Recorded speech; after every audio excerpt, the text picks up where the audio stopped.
I want to share with you guys my M4 setup, the Windham Weaponry MPC AR15. The main reason I wanted to make this video is because it is such a great AR15. I'll begin by sharing the history of the company, Windham Weaponry, because I think it makes a great story. So the gentleman who started Windham is the same person who originally founded Bushmaster. Bushmaster, for those who remember, used to make high quality rifles until the founder sold the company to Remington and they started to expand and began mass producing. Consequently, like in many cases of mass production, the quality control of Bushmasters took a hit, and evidently now the reputation of Bushmaster rifles is generally conceived as not being as good as they once were, many being riddled with quality issues. Well, the original owner, displeased with the direction of his old company, decided to get back his old team and start this new company, Windham Weaponry, and they're all about making the best AR-15 at an affordable price without cutting corners. As a consumer, I really appreciate companies that not only take pride in their product and stand behind it, but companies that are also founded on sound corporate ethics. And with that being said, big kudos to Windham Weaponry for their commitment in producing quality AR-15s at a very affordable price. This one is the New York legal version that came with a fixed buttstock, a muzzle brake, and without a bayonet lug. I have made a few upgrades which I'll discuss in a second, but right out of the box, the first thing you'll notice is the Impeccable Fit and Finish.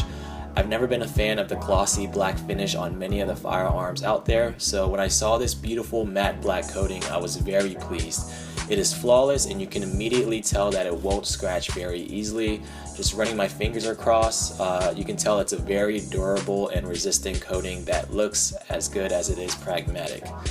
The receiver material is forged 7075 T6 aircraft aluminum, and the barrel is chrome lined with a 1 9" twist. I cannot mention enough how good the fit on this rifle is. I mean, for the money, which by the way, MSRP is for around $1,100, but you could probably find one for about $850. The fit rivals the AR-15s that sell for in the upper $1,000 and $2,000 range. It really is that good, as you can see, and subsequently it shoots extremely accurate right out of the box. You don't need any upgrades to put accurate rounds downrange with this rifle out of the box. It is just incredibly well crafted.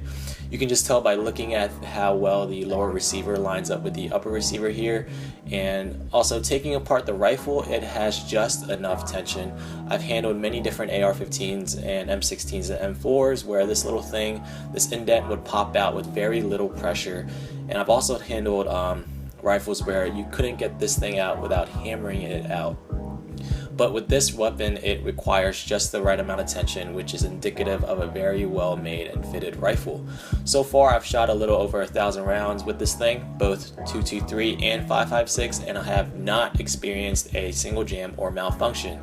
And I've done everything to rapid fire with speed reloads to slow, steady shots, and the round has always fed flawlessly into the chamber, even on reloads, and even on days that I ran the rifle dry. The upgrades I made to this rifle are purely personal preference. I did not like the A2 grip, so I upgraded it to this more rounded, I think it's a Troy Industry grip. The trigger guard I replaced as well. The dust cover I replaced to this one that reads Molin Labe, which is Latin for come and take it. I replaced the plastic hand guards that originally came with the rifle with a UTG quad rail, which allowed me to mount this bipod and foregrip. I also threw in a Spikes Tactical T2 buffer to help with the recoil, and it really does help with the recoil. I do recommend it as one of the better upgrades that you can make to any M4 AR-15 setup. But one of my favorite upgrades I made though is this BCM charging handle. It features this extended latch for quick one-handed rack. This is something I would have on my service battle rifle. It could really come in handy when shit hits the fan and you need to clear a jam or reload without having to take your muzzle off downrange. This red dot sight is a cheap but reliable red dot sight that I got off Amazon. I also replaced the fixed buttstock for this Magpul MOE collapsible buttstock, and it works just fine. So yeah, I just thought I'd share that with you guys. In the end, it is your money, and if you have it, there's absolutely nothing wrong with spending a ton of cash on the rifle that you want. But if you do decide to buy Windham Weaponry, I can almost guarantee that you won't be disappointed. And with all the money you'd be saving, you can always upgrade it the way that you want, like how I did with this one. And that is all, folks. Don't forget to like the video and enjoy your rifle.